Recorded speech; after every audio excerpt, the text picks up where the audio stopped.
You have joined the zone. The Curtis Zone, that is. I, of course, your humble and handsome host, Dylan J. Curtis, welcome you and thank you for joining us here. And we ask that you hit the like and subscribe button for more content from the Curtis Zone. Today is a remake of another previous episode. We are remaking Bionic Titan. Alright, for those of you who don't know, I did the history of this episode a while back, but I didn't do it right, so we're doing it again, and I want you to hit the like and subscribe button. And if you guys have any questions, comments, concerns, or if you just want to make a request for a history of episode, leave it in the comment section down below. But as always, we start with some news here on the Curtis Zone. And the first piece of news is from the DCU, so which is why hashtag Restore the Snyderverse is still our official sponsor. We have just been noted that an official cast for Creature Commandos has been put together. Now, the cast is to include, I am not going to spoil anything for you, look online, but it is a star-studded cast. And for those of you who don't know, from what I'm hearing, Creature Commandos is like the supernatural version of the Justice Society of America, whereas Justice League Dark is the supernatural version of the Justice League of America. The Creature Commandos are a supernatural version of the Justice Society of America. Justice Society of America. Try saying that 5 times fast. Another piece of news from the world of the DCU is the fact that the Penguin series has had its first trailer. For those of you who have not seen it, it looks pretty good. It is to star Colin Farrell revising his role from the Batman to a new series called The Penguin. It looks pretty good, guys, and I can't wait to see it. The final piece of news is that the trailer for The Marvels has dropped. It looks pretty decent. Brie Larson has returned as Carol Danvers. You have Monica Rambeau, and finally there is Kamala Khan.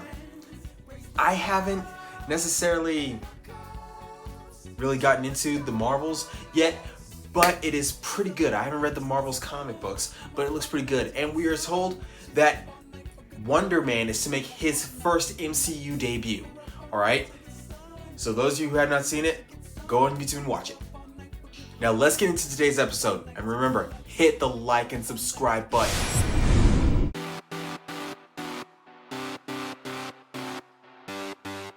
Bionic Titan would have its television debut in September of 2010, would have its final episode in April of 2011.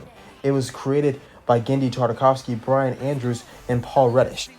Bionic Titan was created by Genndy Tartakovsky. For those of you who don't know, Genndy Tartakovsky was the creative mind behind Samurai Jack, Dexter's Laboratory, Powerpuff Girls, Two Stupid Dogs, the list goes on.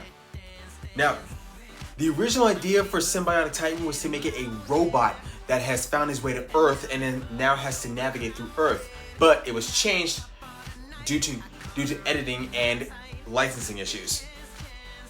I'm not going to tell you guys that is completely set in stone, but that's what I was told. Now that we're done with the non-fiction origin, let's get into the fictional origin, shall we? A race known as the Galilunians were at peace and prosperity and harmony. They were ruled by their emperor, who was said to be succeeded by his daughter, Alana. However, not everything would last forever.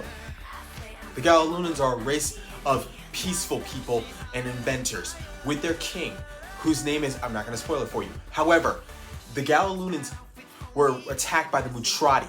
The Mutrati are a race of monsters, and this is after the Galilunians were betrayed by their top general, Medulla.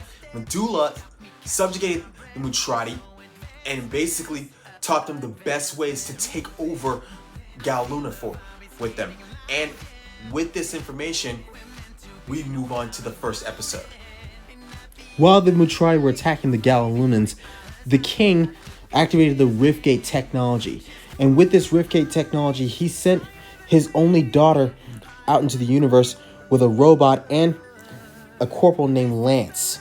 And they made their way through the Riftgate technology to the planet Earth.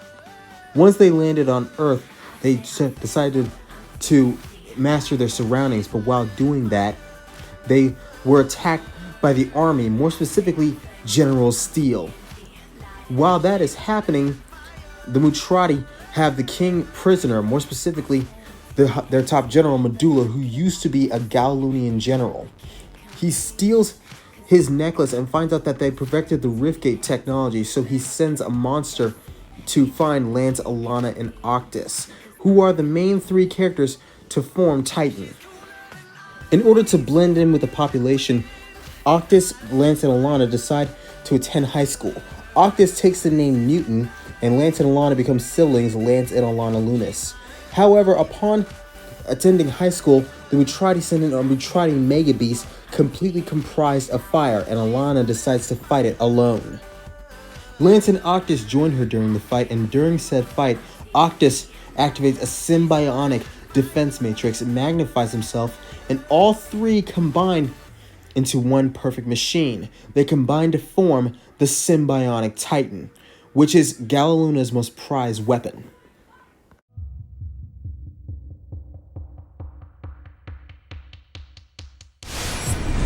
With all that said and done, let's talk important moments throughout the series. The first important moment that you need to know about is Lance's father. Now, Lance was an orphan after his mother died, and his father also died in a skiing accident. At least that's what I know. Anyway, Lance was taken to the academy where he would train to be a soldier under the eye of General Medulla. At least that's what I was told. The second important moment that you need to know about is when we meet Solomon. Solomon is head of an organization known as G3. G3, they collect alien technology and reuse it in their own tech. And Solomon starts out as an enemy of Lance, Alana, and Octus before he becomes their friend. This is after the third important moment that we're going to talk about. The next important moment we're going to talk about is when Octus starts dating a girl named Kimmy. Kimmy is a human, but Octus is a robot. But Octus is a sentient robot based on a living brain. At least that's the main theory that fans have gone through. So, Octus starts dating Kimmy, but Kimmy breaks his heart. In a way, breaks his heart. So, Octus deactivates himself. And after Solomon became a friend of Lance, Alana, and Octus, they basically tried to save him by trusting Solomon at G3. However, they weren't able to fix Octus because he had a broken heart. So, a scientist at G3, the lead scientist, from what I'm thinking, fixed him. The final important moment that we're going to talk about is the final episode when General Steel declared war on Lance, Alana, and Octus and G3 with his robot known as the Hammer. Now, he did so by attacking them, but during this time, the Mutrati were doing an attack as well. They sent 3 monsters down into 3 different areas around Earth, and in doing so, because doing so was important to save the universe, this shadowy figure, whose name we do not know throughout the series due to the fact that Symbiotic Titan did not get a second season, he fixes Octus and reactivates him. He even makes their Titan mode stronger.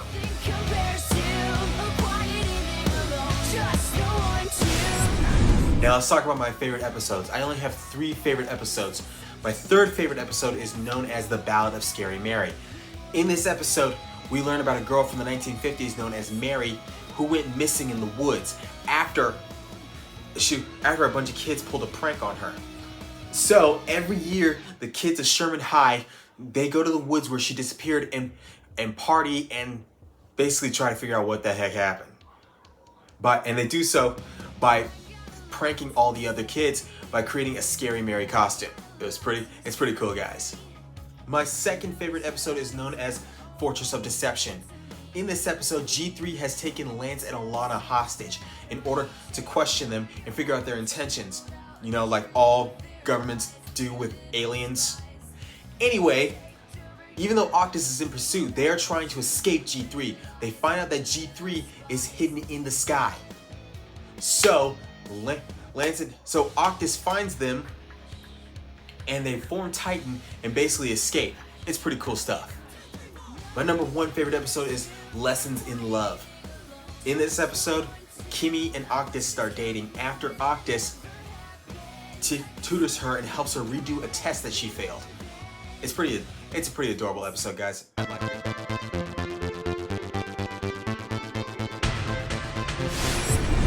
Now let's talk powers and abilities. Lance and Alana both have armors that are basically nanotech. From what I'm hearing, energized nanotech. Lance's armor is all military weapons. It has Gatling guns, swords, axes, spears, bombs, missiles, the whole 9 yards. Whereas Alana's armor is energy based. And Octus is a robot that brings them all together to form Titan. Now Titan's weapons are also solid matter, but they're also energy based. He has swords, a cannon, knives, bows and arrows, all sorts of weapons. He utilizes heart, body, and mind in order to manifest all these weapons. Another thing Titan has is extra booster rockets for interstellar travel, and its armor is bulletproof, fireproof, blastproof, heat resistant to at least 4,000 degrees. It can go anywhere. And all I'm saying is that Titan is one of the most powerful machines in all of animated television. With all that said, another episode of the Curtis Zone comes to a screeching close, ladies and gentlemen. Remember to hit the like and subscribe button for more content. If you have any questions, comments, concerns, or if you just want to make a history of episode requests, leave it in the comment section down below. And remember, I'm still decorating my background. I need ideas, I need suggestions, I need it all, guys. So if you have any ideas, just leave it in the comment section down below and I will get back to you. All right, thanks so much and bye for now.